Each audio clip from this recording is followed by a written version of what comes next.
Hello friends.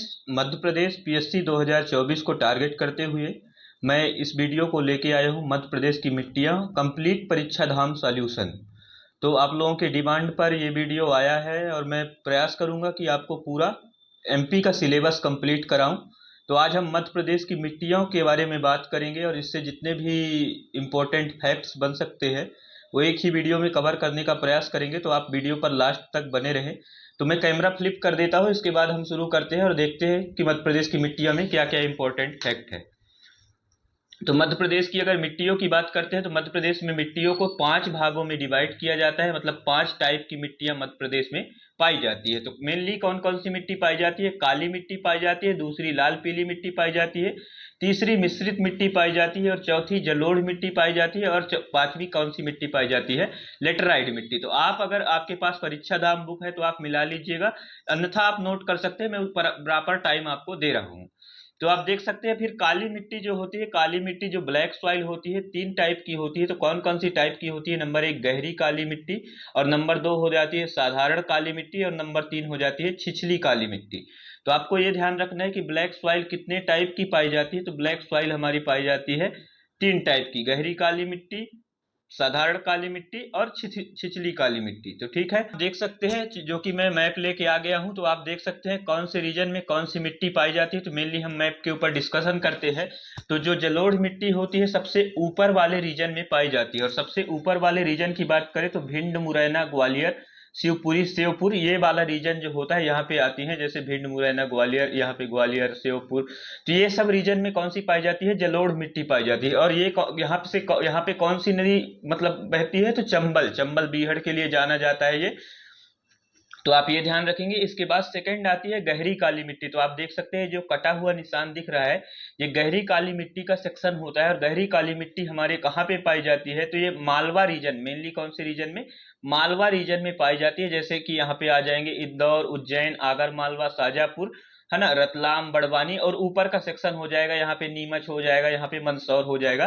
तो ये सब रीजन्स पे कौन सी मिट्टी पाई जाती है? तो गहरी काली मिट्टी ये सब रीजन पे पाई जाती है। इसके बाद अगर बात करें अपन साधारण काली मिट्टी की बात करते हैं, तो साधारण काली मिट्टी कहाँ पे पाई जाती है? तो ठीक है, हम देख लेते हैं साधारण काली मिट्टी। तो इसके नीचे वाले रीजन पे जो है साधारण काली मिट्टी पाई जाती है, गहरी काली मिट्टी के ठीक नीचे वाले रीजन पे, मतलब कौन सा हो जाएगा? नर्मदापुरम, हरदा वाला रीजन हो जाएगा। और इसके बाद अगर बात करें छिछली काली मिट्टी, तो 3 टाइप से अपन बांटे थे मध्य प्रदेश की काली मिट्टियों को। तो छिछली काली मिट्टी नीचे वाले रीजन पे पाई जाती है, जो कि बुरहानपुर, खंडवा, बैतूल, ये सब रीजन पे कौन सी मिट्टी पाई जाती है? छिछली काली मिट्टी हो जाएगी। अब इसके बाद बात करते हैं लेटराइट मिट्टी। तो लेटराइट मिट्टी को भी 2 भागों में चलका और डोरसा कहा जाता है, आगे हम बात करेंगे। तो लेटराइट मिट्टी नीचे वाले रीजन में पाई जाती है, कौन सी? छिंदवाड़ा, सिवनी वाले रीजन, छिंदवाड़ा वाले रीजन पे, मतलब इसके आसपास, सिवनी के आसपास। इसके बाद बात करें लाल पीली मिट्टी कौन से रीजन पे पाई जाती है मध्य प्रदेश में? आप देख सकते हैं लाल पीली मिट्टी ये सब हो जाएगा हमारा ये वाला सेक्शन, बालाघाट, मंडला, डिंडोरी, अनूपपुर, ये वाला सेक्शन जो होता है हमारा कौन सी मिट्टी का हो जाता है? लाल पीली मिट्टी का हो जाता है। इसके बाद अपन बात करें मिक्स्ड सॉइल, जो मिश्रित मिट्टी हो रही है, तो ऊपर वाले रीजन में पाई जाती है, मतलब कहना चाहिए तो पूर्वी साइड। आप देख सकते हैं इधर साइड पूर्व है, इधर साइड पश्चिम है, इधर साइड उत्तर है और इधर साइड दक्षिण है। तो इसके बाद अगर बात करें तो ये कहाँ पे पाई जाती है? तो मिश्रित मिट्टी पन्ना, छतरपुर, कटनी, मैहर, ये सब वाले रीजन में पाई जाती है। तो ठीक है, अपन बात करते हैं मैहर, जो कि नया जिला भी बना है। तो हम वन बाई वन डिस्कशन भी कर लेते हैं, तो आप देखते जाइएगा, मैं आपको अच्छे से डिस्कशन करा रहा हूँ। काली मिट्टी, अगर अपन बात करें ब्लैक सॉइल की, तो ब्लैक सॉइल का निर्माण कहाँ से हुआ है? तो आप याद रखेंगे कि ब्लैक सॉइल का निर्माण कहाँ से होता है? बेसाल्ट चट्टानों के अपरदन से।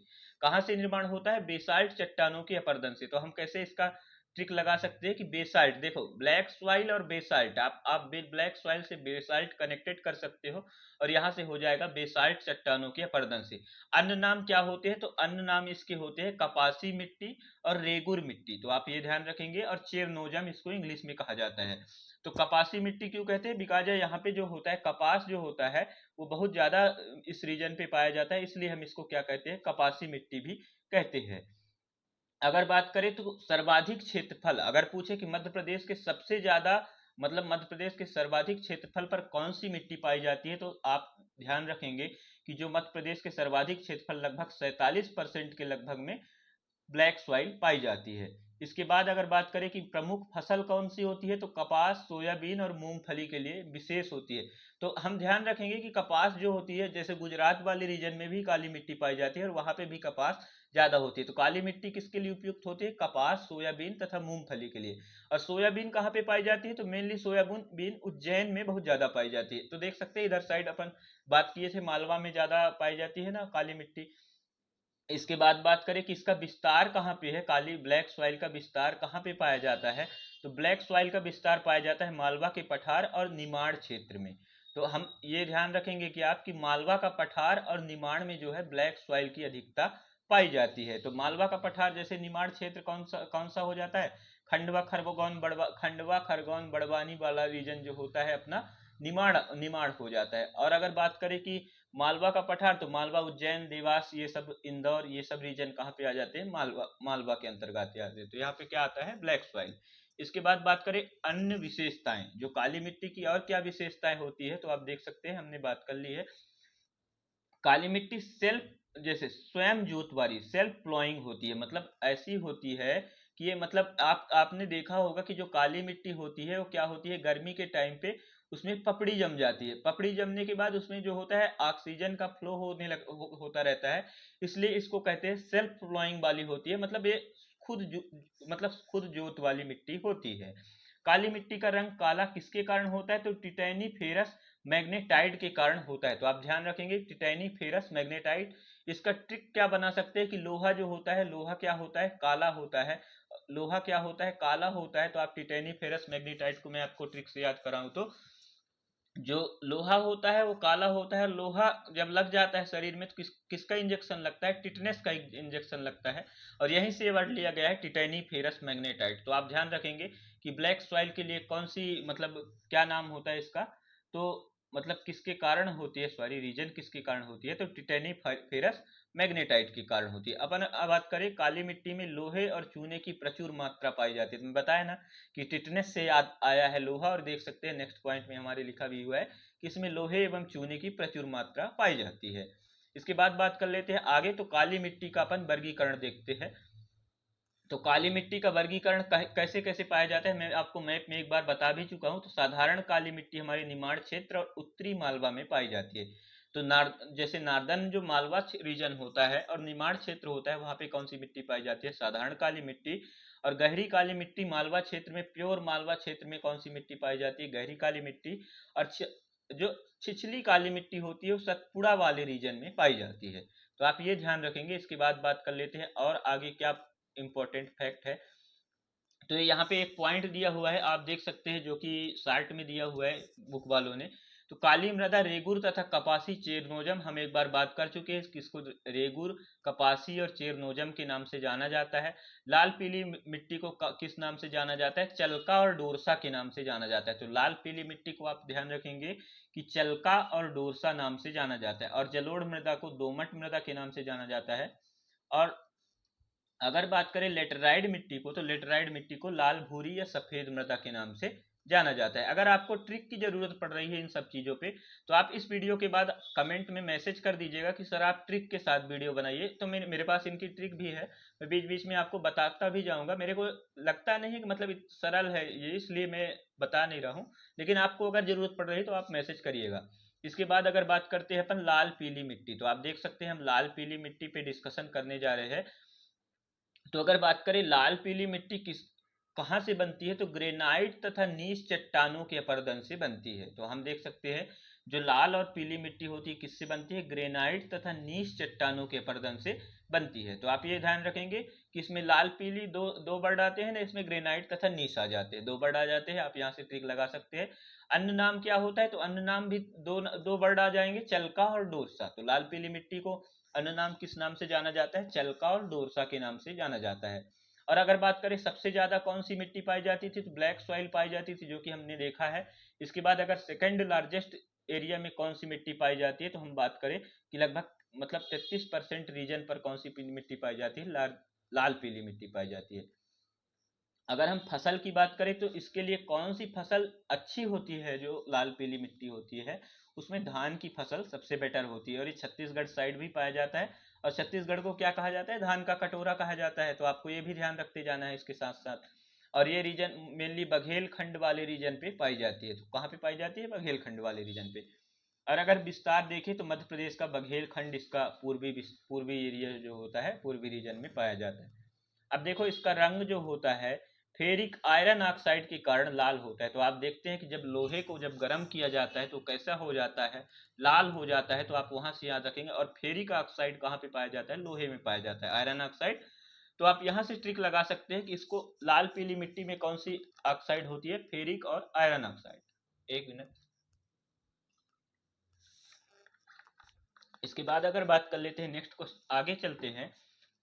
तो देखो मिट्टी का पीला रंग जो होता है फेरिक ऑक्साइड के जल योजन, मतलब हाइड्रो, देखिए जो फेरिक ऑक्साइड का जो जल योजन होता है उसके कारण क्या होता है, मिट्टी का रंग कौन सा हो जाता है, पीला रंग हो जाता है। इसके बाद अगर बात करते हैं मिक्स्ड सॉइल की, जो मिश्रित मिट्टी की बात करते हैं हम, तो मिश्रित मिट्टी कितने परसेंट रीजन पे पाया जाता है, तो 10% पर टोटल पाया जाती है कौन सी सॉइल, मिक्स्ड सॉइल पाई जाती है। अधिकतर इसमें भी आयरन की प्रचुरता होती है। तो अभी तक हम जितनी मिट्टी देखे हैं सब में आयरन की प्रचुरता है।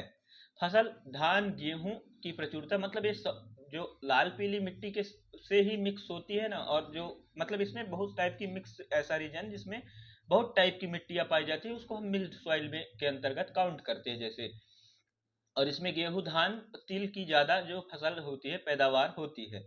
और मेनली कौन से रीजन पर पाया जाता है, तो बुंदेलखंड और विंध्य रीजन, विंध्याचल जो है विंध्य रीजन होता है, और बुंदेलखंड वाला रीजन में पाया जाता है, पन्ना छतरपुर वाला रीजन में पाया जाता है। इसके बाद अगर बात करें जलोढ़ मिट्टी, मोस्ट इंपोर्टेंट है, बहुत बार ये क्वेश्चन जलोढ़ मिट्टी से पूछा गया है। तो आप यहाँ पे ध्यान रखेंगे जलोढ़ मिट्टी। और अगर मैं बात करूं जलोढ़ मिट्टी का निर्माण कहाँ से होता है, तो नदियों के अवसाद से। मैंने बात मैप में भी आपको बताया था कि उधर चंबल नदी पाई जाती है, बीहड़ वाला रीजन होता है, भिंड मुरैना, वहां पे पाई जाती है कौन सी मिट्टी, जलोढ़ मिट्टी। तो जलोढ़ मिट्टियों का निर्माण कहाँ से होता है, नदियों के अवसाद जमने से होता है। और अन्य नाम क्या होता है, दोमट मिट्टी होता है। तो दोमट मिट्टी, और जलोढ़ मिट्टी को दोमट मिट्टी इसलिए कहते हैं क्योंकि ये चिकनी चिकनी होती है, बिकॉज नदियों से, नदियों मतलब ऐसा होता है, जलोढ़ मिट्टी ऐसी मिट्टी होती है जो कि नदियों में एक टाइम तक पानी भरा रहता है, उसके कारण जो कि वहाँ की जो सॉइल होती है, वहाँ की जो मृदा होती है वो बहुत ज़्यादा उपजाऊ हो जाती है। तो ये बहुत ज़्यादा उपजाऊ मिट्टी भी होती है कौन सी, दोमट मिट्टी। और मध्य प्रदेश के कितने परसेंट भाग पे पाया जाता है, तो सिर्फ उत्तरी वाले जो मध्य प्रदेश का उत्तरी रीजन होता है ना, यहाँ पे पाई जाती है, भिंड मुरैना ग्वालियर इधर साइड पाई जाती है, 3% भाग पे पाई जाती है जलोढ़ मिट्टी। इसके बाद बात करें कि इसमें क्या अधिकता होती है, मैक्सिमम इसमें क्या पाए जाते हैं, तो पोटास की अधिकता के कारण यह मिट्टी सर्वाधिक उपजाऊ होती है। तो यहाँ से क्वेश्चन सीधे सीधे बना था पीएससी में कि ऐसी कौन सी मिट्टी होती है जो सर्वाधिक उपजाऊ होती है, तो जलोढ़ मिट्टी सर्वाधिक उपजाऊ होती है। फसल कौन कौन सी होती है इंपॉर्टेंट, तो गेहूं गन्ना और सरसों फसल इंपॉर्टेंट यहाँ पे मतलब इस मिट्टी में होती है। और चंबल नर्मदा घाटी में ये पाया जाता है, चंबल और नर्मदा घाटी क्षेत्र में ये मिट्टी पाया जाता है। तो नदियों के किनारे हमेशा जलोढ़ मिट्टी पाया जाता है, आप ये ध्यान रखेंगे। इसके बाद नेक्स्ट आता है लेटराइट मिट्टी। तो लेटराइट मिट्टी की बात करें तो लेटराइट मिट्टी को अन्य किस नाम से जाना जाता है, तो लाल भूरी मिट्टी के नाम से इसको जाना जाता है। तो आप लेटराइट और लाल से आप कनेक्ट कर पाएंगे कि लेटराइट और लाल आप ट्रिक इससे देख लेंगे। और क्षेत्रफल मध्य प्रदेश के मतलब 2.5% भाग पर ये पाया जाता है, कितने परसेंट भाग पर, तो यही से याद रखते जाएंगे। आप वीडियो में ही याद करने का प्रयास करिएगा कि जो लेटराइट मिट्टी होती है 2.5% भाग पर पाई जाती है, और इसमें कौन सी कमी होती है, तो ह्यूमस की कमी होती है। मोस्ट इंपॉर्टेंट क्वेश्चन है, यहाँ से क्वेश्चन बनता है कि ह्यूमस की कमी कहाँ पे होती है, तो लेटराइट मिट्टी में होती है। और फसल की बात करें तो फसल कौन कौन से यहाँ पे होते हैं, तो ज्वार बाजरा और मक्का, ज्वार बाजरा और मक्का फसल यहाँ पे होता है लेटराइट मिट्टी में। और आज अगर बात करें कि इसका विस्तार कहाँ पे पाया जाता है, तो इसका विस्तार पाया जाता है सतपुड़ा क्षेत्र, छिंदवाड़ा, बैतूल मध्य प्रदेश, और मंदसौर नीमच श्योपुर वाले रीजन में पाया जाता है। और यह विशेष मतलब कम उपजाऊ वाली मिट्टी होती है। तो कौन सी मिट्टी होती है, कम उपजाऊ मिट्टी होती है। तो आप इसके लिए ये याद रखेंगे विशेषता। इसके बाद अगर बात करें समाचार पत्रों से क्या मिला है, तो आर्थिक समीक्षा 2023 में भारत की कुल जैविक खेती में मध्य प्रदेश का योगदान कितना है, 40% है। तो आप ये ध्यान रखेंगे, आप परीक्षा धाम की बुक रखें तो आप यहाँ पे खोल के भी रख सकते हैं और आप इससे मिले कंपेयर भी कर सकते हैं। तो 40% जो होता है। अब आप अपन बात करते हैं नेक्स्ट की। तो नेक्स्ट कौन सी मिट्टी आ जाएगी हमारी, तो मृदाओं के अन्य नाम तो अपन देख चुके थे। अब नेक्स्ट मिट्टी देख लेते हैं और कौन सी इंपॉर्टेंट चीजें हैं हमारे रटने के लिए। तो ये देख सकते हैं रटने के दृष्टिकोण से ये है कि प्राकृतिक क्षेत्र और मृदा का विवरण।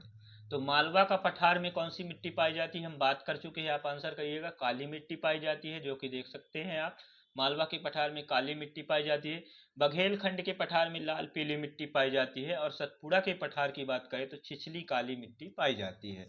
और अगर बात करें निमाड़ में तो साधारण काली मिट्टी पाई जाती है। और मध्य भारत का पठार में कौन सी मिट्टी पाई जाती है, तो कछारी मिट्टी यहाँ पे पाई जाती है। तो आप ये बात याद रखेंगे। और मिट्टियों के रंग के कारण मैं आपको बता चुका हूँ, मैट्रिक्स से भी बता चुका हूँ कि मिट्टियों के जो रंग होते हैं विभिन्न टाइप के, वो किस कारण से होते हैं। तो काली मिट्टी का रंग काला होता है, जो यहाँ पे जो होता है आयरन की अधिकता होती है। हमने ट्रिक क्या बनाया था, आयरन की अधिकता होती है। और जब आयरन किसी के शरीर में लग जाता है तो वहाँ पे टिटनेस का इंजेक्शन लगता है, तो आप वहाँ से लगा सकते हैं। काली मिट्टी में किसकी अधिकता होती है, टेटेनीफेरस मैग्नेटाइट की अधिकता होती है। इसके अगर आगे बात करता हूँ कि लाल मिट्टी में किसकी अधिकता होती है, तो लाल मिट्टी में लाल रंग होता है। और इसमें भी फेरिक ऑक्साइड मतलब फेरिस ऑक्साइड सॉरी, तो फेरिस ऑक्साइड इसमें पाई जाती है। और जो लाल मिट्टी होती है ना, इसमें आयरन आयरन को क्या कहते हैं अपन, फेरस कहते हैं। तो यहीं से आप याद रखेंगे कि फेरिस ऑक्साइड यहाँ पे पाई जाती है कौन सी मिट्टी में, लाल मिट्टी में।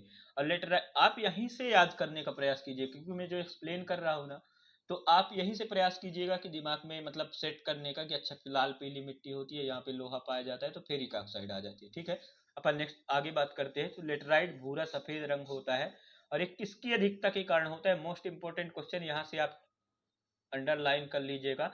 लेटराइट मृदा भूरा सफेद मृदा और किसकी अधिकता होती है, तो मिट्टी का रंग के कारण कौन सा होता है, लाल मिट्टी में केओलिन, जो केओलिन होता है इसमें बहुत ज्यादा पाया जाता है। कौन सी मिट्टी में, लेटराइट मिट्टी में। तो आप ये ध्यान रखेंगे। इसके बाद बात करते हैं आगे। तो फसलों के लिए प्रमुख कौन कौन से मिट्टियां होती है, तो फसल के लिए कपास और मूंगफली के लिए कौन सी होती है, तो मैंने बात कर ही चुका है कि कपास के लिए सबसे उपयुक्त मिट्टी कौन सी होती है, तो काली मिट्टी कपास के लिए सबसे उपयुक्त होती है। इसकी अगर बात करें, मैं आगे बात करूं कि गेहूं और गन्ना के लिए कौन सी मिट्टी उपयुक्त होती है, तो जलोढ़ मिट्टी, क्योंकि हम जानते हैं कि जो जलोढ़ वाला रीजन होता है वहाँ पे गेहूं और गन्ना का बहुत ज़्यादा उत्पादन होता है। और अगर बात करें चावल, तो चावल बघेलखंड वाले रीजन में ज़्यादा होता है, मध्य प्रदेश में। और चावल के लिए लाल पीली मिट्टी बहुत ज़्यादा इंपॉर्टेंट होती है। और मक्का और काफ़ी के लिए कौन सी मिट्टी होती है, लेटराइड मिट्टी बहुत ज़्यादा इंपॉर्टेंट होती है। तो मक्का और काफ़ी के लिए कौन सी मिट्टी ज़्यादा इंपॉर्टेंट होती है, लेटराइड। और काफ़ी कहाँ मध्य प्रदेश में पाया जाता है, तो आप ये एक क्वेश्चन यहाँ से एक्स्ट्रा फैक्ट याद रखेंगे, जो बैतूल वाला रीजन होता है यहाँ पे काफ़ी मिलता है। अब यहाँ से और कुछ इंपॉर्टेंट फैक्ट्स की बात करते हैं। तो आप देख सकते हैं कितना डिटेल्ड में मैं आपको करा रहा हूँ, क्योंकि जिससे कि आपका कोई भी क्वेश्चन बाहर ना जाए। तो देख सकते हैं, मिट्टी बचाओ आंदोलन की बात करें तो मिट्टी बचाओ आंदोलन की शुरुआत कब हुई थी, 1977 में। तो चिपको आंदोलन कब हुआ था, 1974 में। तो 1974, इसके 3 साल बाद कौन सा आंदोलन होता है, तो वो वृक्षों को बचाने का आंदोलन था। चिपको आंदोलन किसको बचाने का है, वृक्षों का। और ये 74 3 साल बाद मिट्टी को बचाने के लिए आंदोलन हुआ था। कौन सा, मिट्टी बचाओ आंदोलन। यह आंदोलन मध्य प्रदेश के तवा बांध के कारण हुआ था। जो मध्य प्रदेश में तवा बांध कहाँ पे है, होशंगाबाद में।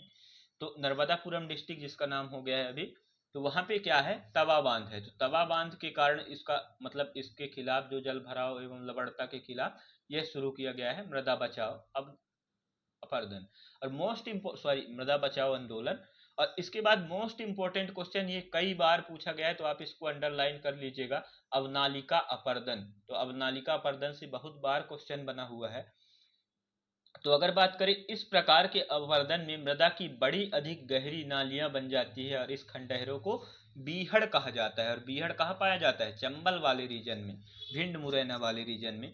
उदाहरण चंबल नदी के द्वारा अवनालिका अपर्दन जो है देखने को मिलता है। तो कौन सी नदी अवनालिका अपर्दन करती है, यहाँ से भी क्वेश्चन बनता है, तो चंबल नदी कहते हैं। और मध्य प्रदेश सर्वाधिक बीहड़ प्रभावित क्षेत्र कौन कौन से होते हैं, भिंड मुरैना और श्योपुर। तो आप मध्य प्रदेश का मैप देखेंगे, जो कि ऊपर वाला ये रीजन होता है ना, ऐसे रीजन, जो ऐसे वाला रीजन होता है ना, तो यहाँ पे श्योपुर पाया जाता है, यहाँ पे मुरैना पाया जाता है और यहाँ पे भिंड पाई जाती है। और यहीं से चंबल नदी फ्लो होती है, तो इसलिए इसको क्या मतलब ये वाले रीजन में पाई जाती है। तो देख सकते हैं, मैंने पूरा कंप्लीट परीक्षा धाम का सॉल्यूशन आपको करा दिया है मध्य प्रदेश की मिट्टियों से रिलेटेड। अगर अगर आप इससे और ऑब्जेक्टिव क्वेश्चन चाहते हैं तो आप कमेंट बॉक्स में मैसेज करिएगा, मैं आगे डिस्कशन कराने का प्रयास करूंगा। जय